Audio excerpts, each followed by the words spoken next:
Hello बेटा, कैसे हैं आप? आई होप आप लोग सभी ठीक होंगे बच्चे। आज हम अपने क्लास 10 के chapter 10 Prakash that is light के बारे में बात करने वाले हैं। हम लोग इससे पहले और भी इसमें चीज़ें देख चुके हैं बेटा। हम लोग अवतल उत्तल दर्पण के बारे में बात कर चुके हैं पहले ही, और हम लोगों ने केसेस की भी बात कर ली बेटा कि उत्तल दर्पण के कौन कौन से केसेस होते हैं, किसमें कहाँ इमेज बनती है, अवतल दर्पण में कहाँ किस में कहाँ इमेज बनती है। और आज हम बात करने वाले हैं साइन कन्वेंशंस की। साइन कन्वेंशन हम लोग कर चुके हैं, लेकिन आज हल्का सा रिकैपिचुलेशन के बाद हम लोग मिरर फॉर्मूला के आगे क्वेश्चंस पर बढ़ जाएंगे। तो अगर अभी तक आपने मेरे चैनल को सब्सक्राइब नहीं किया है तो आप नीचे दिए हुए लिंक पर क्लिक करके मेरे चैनल को सब्सक्राइब कर सकते हैं। आप लोग सब्सक्राइब करते हैं मेरे चैनल को, मेरी वीडियोज़ को पसंद करते हैं, तो मुझे अच्छा लगता है बच्चे, और मुझे मोटिवेट करता है कि मैं आपके लिए और अच्छे से काम कर सकूँ। तो please subscribe my channel as well like my channel my videos also. चलिए, थैंक यू। आज आगे की बात करते हैं। साइन कन्वेंशन की बात करने वाले हैं बेटा। साइन कन्वेंशन जिसको हम चिन्ह परिपाटी भी कहते हैं, ठीक है। पहले हम बात करें बेटा, देखो ये आपके पास क्या है, कनकेव। ये आपके पास अवतल दर्पण लिया है मैंने, ठीक है। अवतल दर्पण में देखो ऑब्जेक्ट हमेशा सामने होता है, तो ऑब्जेक्ट जो वस्तु है और जो ध्रुव है, पी पॉइंट जो पोल पॉइंट है, मतलब ऑब्जेक्ट और आपके ध्रुव मतलब पी पोल पॉइंट के बीच की जो दूरी होती है, जब भी आप ध्रुव से पोल से वस्तु की दूरी नापेंगे तो उसको हम यू कहेंगे, मतलब ऑब्जेक्ट का जो डिस्टेंस होता है उसको हम यू कहेंगे। जब आप इससे फोकस की दूरी नापेंगे बेटा, अगर आप इसको मेजर करते हैं फोकस की दूरी पी और एफ की दूरी, तो इसको स्मॉल एफ से डिनोट करेंगे। ये फोकल लेंथ होती है, मतलब ये फोकस की दूरी होती है, ठीक है। अगर आप वस्तु का प्रतिबिंब कहीं भी बने, चाहे वो पीछे बने या आगे बने, अगर आप पोल से उसकी दूरी माप रहे हैं तो उसको हम क्या कहेंगे, वी कहेंगे, मतलब प्रतिबिंब की दूरी। दैट मीन्स इमेज का जो डिस्टेंस होगा वो वी। एफ होता है फोकल लेंथ, यू होता है ऑब्जेक्ट डिस्टेंस, और वी होता है इमेज डिस्टेंस, मतलब प्रतिबिंब की दूरी, ठीक है। तो ये हमारे पास क्या एफ, वी और यू की नोटेशन है। हमारे पास जो मिरर फॉर्मूला होता है वो होता है 1/f is equal to 1/v plus 1/u, ठीक है। इससे पहले हम लोग रेडियस के बारे में बात कर चुके हैं। आर बराबर क्या होता है बेटा, 2f होता है। क्या होता है, 2f होता है। ये आपको बात याद रखनी कि आर बराबर जो रेडियस है, जो त्रिज्या है, जो आपके पास रेडियस ऑफ कर्वेचर है, दैट इज जो वक्रता त्रिज्या है, वो ट्वाइस ऑफ फोकस की जो दूरी है उसके डबल के बराबर होता है, ठीक है। ये बात आपको याद रखनी है। और ये आपके पास क्या बेटे, मिरर फॉर्मूला। अब हमने बात की थी कि साइन कन्वेंशंस क्या क्या होती है, किसको पॉजिटिव लेना है, किसको नेगेटिव लेना है। अगर मैं फोकल लेंथ की बात करूँ, किसकी बात करूँ बेटा, फोकल लेंथ की, एफ की बात करूँ, तो कनकेव के अंदर, कनकेव मतलब आपके पास अवतल दर्पण के अंदर क्या होता है, एफ हमेशा नेगेटिव होता है, क्योंकि आपका एफ हमेशा कहाँ है, वो सामने है, तो वो नेगेटिव होता है। एफ की वैल्यू हमेशा नेगेटिव होगी। यू हमेशा नेगेटिव। ध्रुव से आप जिनको भी देखो, ये जो ध्रुव है उसकी एक लेफ्ट हैंड साइड एक राइट हैंड साइड है। लेफ्ट में जितनी भी चीज़ें आप मेजर करोगे बेटा, चाहे यू करो चाहे एफ करो या वी भी करोगे, तो वो तीनों नेगेटिव आएंगे, ठीक है। यू हमेशा इसका नेगेटिव रहता है, वी हमेशा इसका नेगेटिव रहता है, सॉरी यू और एफ हमेशा इसका नेगेटिव रहता है। वी आपका चेंज होता है। वी कब चेंज होता है, 5 में हमने 6 केसेस देखे थे बेटा। पहला जिसमें वर्चुअल इमेज बनती है वहाँ तो वी आपका पॉजिटिव रहेगा, लेकिन बाकी 5 में जहाँ रियल इमेज बन रही है वहाँ ये क्या रहेगा, नेगेटिव रहेगा, ठीक है। फिर हमने बात की थी हाइट की, मतलब हाइट ऑफ ऑब्जेक्ट कितना ऊंचाई पर है और कितना प्रतिबिंब आपका छोटा बन रहा है बड़ा बन रहा है, उसकी हाइट। अगर ये प्रिंसिपल एक्सिस है, ये जो मुख्य अक्ष है आपके पास, इस मुख्य अक्ष के ऊपर कोई भी वैल्यू आप मेजर कर रहे हो, उसकी हाइट देख रहे हैं, अगर चाहे वो वस्तु है या आपका प्रतिबिंब है, मतलब ऑब्जेक्ट है चाहे वो इमेज है, तो वो हमेशा क्या रहेगा, पॉजिटिव रहेगा, HO। इसीलिए HO हमेशा क्या रहता है बेटा, पॉजिटिव रहता है। अगर इस प्रिंसिपल एक्सिस के नीचे कोई भी चीज़ है तो वो हमेशा नेगेटिव रहेगी, इसीलिए आपके पास जो HI है वो नेगेटिव रहता है। 6 में से 5 केसेस में आपके पास I क्या होता है, नेगेटिव। HI आपका हाइट ऑफ इमेज जो आपकी है, वस्तु की प्रतिबिंब की जो आपकी ऊंचाई है वो नेगेटिव रहती है। एक केस में आपके पास जो HI यहाँ बनता है, आपका आभासी बनता है, उसमें आपका जो HI है वो पॉजिटिव रहता है, क्योंकि वो इस प्रिंसिपल एक्सिस के ऊपर बनता है। नीचे जो भी चीज़ बनेगी वो नेगेटिव रहेगी, ऊपर जो भी चीज़ रहेगी वो पॉजिटिव रहेगी, ठीक है। तो ये हमारे पास क्या है, इनकी साइन कन्वेंशंस है। आपके पास मिरर फॉर्मूला जो होता है बेटा, वो होता है 1/f is equal to 1/v minus 1/u। ये आपके पास क्या होता है, आपका मिरर फॉर्मूला होता है, मतलब ये दर्पण का फॉर्मूला होता है। और इससे आपके पास 2 वैल्यूज़ दी हों तो तीसरी आप इजीली निकाल सकते हैं, ठीक है बेटा। अब यहाँ पे आपके पास आवर्धन होता है, मैग्निफिकेशन। मैग्निफिकेशन क्या होती है बेटा, मैग्निफिकेशन होती है m बराबर -v/u। क्या होता है ये, -v/u होता है। और m बराबर हाइट की टर्म्स में क्या होता है, HI/HO होता है, ठीक है।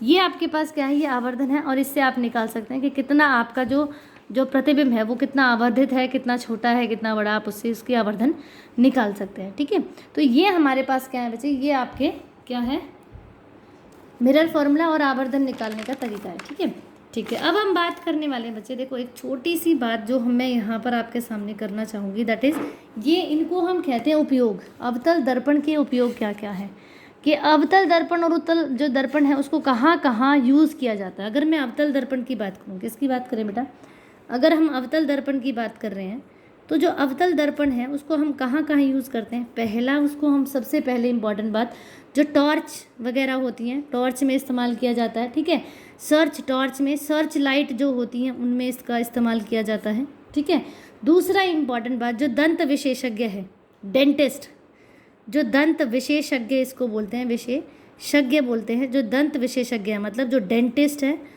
वो इसको इस्तेमाल करता है। डेंटिस्ट इसको इस्तेमाल करता है क्योंकि दांतों का प्रतिबिंब, जो दांत हैं उनका प्रतिबिंब उसको कैसा दिखे बेटा, वो बड़ा दिखे, तो इसके लिए डेंटिस्ट इसको इस्तेमाल करता है। तीसरा, जैसे आपके पास घर में क्या होता है, हमारे जो शेविंग मिरर्स होते हैं, क्या होते हैं बेटा, शेविंग मिरर्स, जिनमें शेविंग की जाती है देखकर, तो जो शेविंग मिरर है, दुकान जो मिरर पार्लर्स वगैरह होते हैं उनमें शेविंग मिरर लगे होते हैं, वहाँ पर जो ये शेविंग मिरर होता है वो एनलार्ज करके दिखाए चीज़ों को, उसके लिए होता है। ठीक है, तो चेहरे का बड़ा प्रतिबिंब देखने के लिए इसको यूज़ किया जाता है। फोर्थ इसका यूज़ है बेटा, जो सौर भट्टियाँ होती हैं, सौर भट्टियाँ मतलब सोलर कुकर, सौर जो भट्टियाँ होती हैं, भट्टियों में इनका मतलब सोलर कुकर में इसका इस्तेमाल किया जाता है। ठीक है, सोलर कुकर में इसका इस्तेमाल किया जाता है। ठीक है, तो ये 4 यूजेस थे जिनमें अवतल दर्पण का हम लोग कहाँ कहाँ यूज़ करते हैं उसकी बात कर रहे हैं। अब हम बात कर रहे हैं बेटा उत्तल दर्पण की बात कर रहे हैं। तो उत्तल दर्पण के अगर मैं उपयोगों की बात करूँ तो जो उत्तल दर्पण है उसके मेन यूजेस है हमारे पास। पहला, उत्तल दर्पण का जो उपयोग है वो सबसे इम्पॉर्टेंट बात, वाहनों में किया जाता है। कहाँ करते हैं बेटा, इसका वाहनों में उपयोग किया जाता है। कहाँ यूज़ करते हैं वाहनों में, जो ड्राइवर के साइड जो हमारी गाड़ियाँ होती है, जैसे मैं ये छोटी सी गाड़ियाँ बनाकर दिखाती हूँ, ये छोटी सी हमने गाड़ी बनाई, और गाड़ी के साइड में ये जो साइड मिरर होते हैं ना बेटा, यहाँ जो गाड़ी के साइड में जो साइड मिरर होते हैं, इनमें हम लोग उत्तल दर्पण का क्या करते हैं, इस्तेमाल करते हैं, ताकि पीछे जितनी भी गाड़ियाँ आ रही हैं उनका पूरा प्रतिबिंब उसको यहाँ नज़र आए, कि पीछे कितनी दूर तक कितनी गाड़ियाँ हैं और कितनी बड़ी छोटी गाड़ियाँ हैं वो यहाँ पर इसको नज़र आए, उसके लिए इसमें इसका इस्तेमाल किया जाता है। ठीक है, दूसरा, इसका इस्तेमाल जो सबसे ज़्यादा हेविली वो किया जाता है वो होता है सिक्योरिटी रीजंस की वजह से, सिक्योरिटी पर्पस से। कैसे, क्योंकि ये राउंड इन शेप इसको लगा देते हैं, जैसे मेट्रो स्टेशन वगैरह पर है तो मेट्रो स्टेशन पे इसका इस्तेमाल किया जाता है। ठीक है, या फिर जो शॉपकीपर होता है वो शॉप्स में, अपनी शॉप में बड़े बड़े अपनी पूरी उसका शॉप का व्यू देखने के लिए इसको किया जाता है, इस्तेमाल किया जाता है। ठीक है, तो ये उत्तल दर्पणों का क्या है, इस्तेमाल है, यूज़ है, उपयोग है जो ये किया जाता है। और अब हम बात करेंगे बेटा, देखो अब जो मेन पार्ट है हम उस पर आ जाते हैं। हमें आज जो निकालना था वो हम बात कर रहे हैं कि कहाँ कहाँ और कैसे आप क्या यूज़ कर सकते हैं, कहाँ कहाँ आप क्या जो मिरर फॉर्मूला उसको कैसे अप्लाई कर सकते हैं। ठीक है, जैसे हमारे पास एक क्वेश्चन है बच्चे, और इस क्वेश्चन में आपके पास दिया गया फाइंड द इमेज, आपको क्या निकालना है, जैसे क्वेश्चन में यहाँ लिख देती हूँ, फाइंड द इमेज, आपको find the image, find the size है, sorry, find the size, nature and position. क्या है, find the size, nature and position, ये 3 चीज़ें आपको निकालने, क्या साइज है, क्या पोजीशन है, of image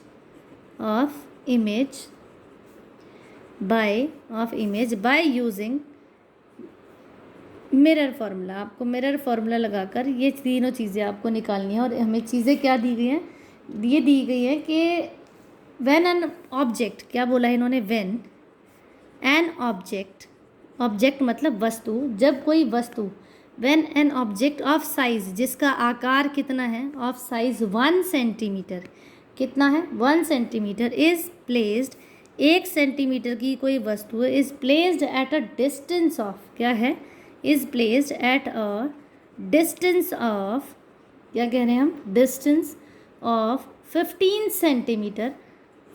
centimetre from a concave mirror. किसी कनकेव मिरर से कोई वस्तु है जो 1 सेंटीमीटर की है बच्चे, 1 सेंटीमीटर की है, और वो कहाँ रखी है, वो 15 सेंटीमीटर पीछे रखी है कनकेव मिरर से, ठीक है। तो आपको बताना है कि यहाँ पर क्या क्या चीज़ें आपके पास गिवन है और आपको निकालना क्या, निकालना हमें क्या बेटा, साइज, नेचर और पोजीशन ऑफ इमेज निकालनी है, ठीक है। तो आपको दिया क्या है, ऑब्जेक्ट डिस्टेंस। ऑब्जेक्ट डिस्टेंस मतलब जो वस्तु की दूरी है वो हमें u कितना दिया है बच्चे, ऑब्जेक्ट कितना दिया है बेटा, वो 15 सेंटीमीटर है। क्योंकि u हमारे पास कैसा होता है बेटा, नेगेटिव होता है, तो इसको हम लिखेंगे -15 सेंटीमीटर। कितना हो गया ये, -15 सेंटीमीटर। अब इमेज जो डिस्टेंस है, दैट इज़ इमेज डिस्टेंस को हम लिखते हैं v से, और ये आपको निकालना है, ठीक है, ये आपको निकालना है। नेक्स्ट आपके पास जो क्या दिया, फोकल लेंथ दी है, फोकल लेंथ यहाँ पर दी हुई है, दैट इज़ वो आगे concave mirror of focal length यहाँ पर आपको दी हुई है बच्चे 10 सेंटीमीटर। कितनी दी है, 10 सेंटीमीटर। तो फोकल लेंथ मैं यहाँ पर लिखूँगी, फोकल लेंथ आपके पास है f जो है वो है 10 सेंटीमीटर, और f भी क्या होता है, इसका नेगेटिव होता है, तो इसीलिए इसके सामने हम क्या लिखेंगे, ये -10 आएगा। तो आपको क्वेश्चन से पता चला कि बेटा आपके पास ऑब्जेक्ट की दूरी मतलब वस्तु की दूरी कितनी है, वस्तु की दूरी है 15 सेंटीमीटर, इमेज मतलब प्रतिबिंब आपकी दूरी आपको निकालनी है, और f मतलब फोकस की दूरी आपके पास 10 सेंटीमीटर है। अब मिरर फॉर्मूला क्या कहता है, मिरर फॉर्मूला कहता है 1/f = 1/v + 1/u। आपको निकालना क्या है, v की वैल्यू निकालनी है बेटा, तो 1/v बराबर क्या हो जाएगा, u को यहाँ ले आएंगे, 1/f - 1/u हो जाएगा, ठीक है। तो 1/v बराबर 1/f, f की वैल्यू कितनी है, -10 रखी हमने, और ये u की वैल्यू हमने रखी बेटा 15, ठीक है। तो आपके पास बना -1/10 + 1/15। इनका आप एलसीएम लेंगे तो हमारे पास कितना एलसीएम आएगा बेटा, इनका एलसीएम आ जाएगा हमारे पास 30, ठीक है, 10 या 30, तो ये -30 और ये +2। आपके पास 1/v की वैल्यू कितनी है बेटा, -3 + 2 में -1/30, ये आई 1/v की वैल्यू। तो यहाँ से v आपके पास निकल गया बेटा, कितना निकल जाएगा, v निकल गया -30। इसको उलट देंगे हम, v को पलटेंगे, 1/v को v लिखेंगे और 1/30 को 30 लिखेंगे, तो ये आ गया आपके पास 30 सेंटीमीटर, ठीक है। आंसर आपके पास क्या निकल गया, 30 सेंटीमीटर। ये माइनस निकला है, ठीक है। पहली बात आपके पास क्या निकला, पोजीशन निकल गई हमारे पास। पोजीशन कितनी निकली बेटा, वो 30 सेंटीमीटर की दूरी पर बनेगा, ठीक है। ये माइनस साइन ये इंडिकेट करता है कि ये आपके पास रियल इमेज बनेगी। कैसी बनेगी, रियल इमेज। इसका मतलब माइनस है ना, मतलब पोल से इधर, मतलब दर्पण के सामने। रियल इमेज मतलब ये वास्तविक बन रही है, और वास्तविक है तो ये दर्पण के सामने है। दर्पण के सामने मतलब in front of the mirror बन रही है, ये आपकी in front of the mirror बन रही है, दर्पण के सामने बन रही है, ठीक है। तीसरी इंपॉर्टेंट बात देखो, रियल आपने निकाल लिया, उसका साइज निकाल लिया। अब हम निकालेंगे मैग्नीफिकेशन। m बराबर होता है बेटा -v/u, ये हमारे पास फॉर्मूला होता है, ठीक है।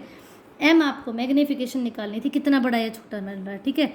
तो माइनस तो है ही, v की वैल्यू हमने निकाली बेटा -30, और u आपके पास कितना है, u हमारे पास दिया -15 सेंटीमीटर। कितना है, -15 सेंटीमीटर। तो ये हम रखेंगे यहाँ पर -15। अब माइनस से ये माइनस कटा, 15 2 × 30 होते हैं, ये माइनस बचा और ये 2 बचा, तो यह है -2 सेंटीमीटर। इसका मतलब ये -2 सेंटीमीटर का बन रहा है। कितना बन रहा है बेटा, -2 सेंटीमीटर का बन रहा है। अब दूसरी ऑब्जर्वेशन यहाँ से लेनी है, मतलब 1 सेंटीमीटर की आपके पास जो HO था वो 1 सेंटीमीटर का है, और जो HI बन रहा है वो कितना, 2 सेंटीमीटर का बन रहा है। इसका मतलब साइज़ भी निकाल दिया आपने भाई, वस्तु से बड़ा बनेगा ये। वस्तु से बड़ा मतलब ये बनेगा आपके हाइट, किसकी, ऑब्जेक्ट के हाइट से ये बड़ा बनेगा, ठीक है। तो इस तरीके से आपको इन क्वेश्चंस को निकालना है। आप इसी तरीके से किसी भी अपने क्वेश्चन को सॉल्व कर सकते हैं, अपना मिरर फार्मूला और मैग्नीफिकेशन निकाल सकते हैं, ठीक है। तो आई होप आपको आज का कंसेप्ट समझ आया होगा बच्चे। अभी तक अगर आपने मेरे चैनल को सब्सक्राइब नहीं किया है तो आप नीचे दिए हुए लिंक पर क्लिक करके मेरे चैनल को सब्सक्राइब कर सकते हैं। मेरे चैनल का नाम है बच्चे beyond imagine point. Thank you for the class, और आपको आज ये समझ आया होगा बच्चे, आई होप, ठीक है। चलिए नेक्स्ट क्लास में हम लोग देखेंगे लेंस का केसेस करने वाले हैं बच्चे। मिरर वाला जो पोर्शन है वो हमारा कंप्लीट हो गया है। फिर नेक्स्ट वीडियो में हम बात करेंगे कि लेंस कौन कौन से होते हैं, उत्तल लेंस क्या होता है, अवतल लेंस क्या होता है, उनके कौन कौन से केसेस हैं। चलिए, थैंक यू।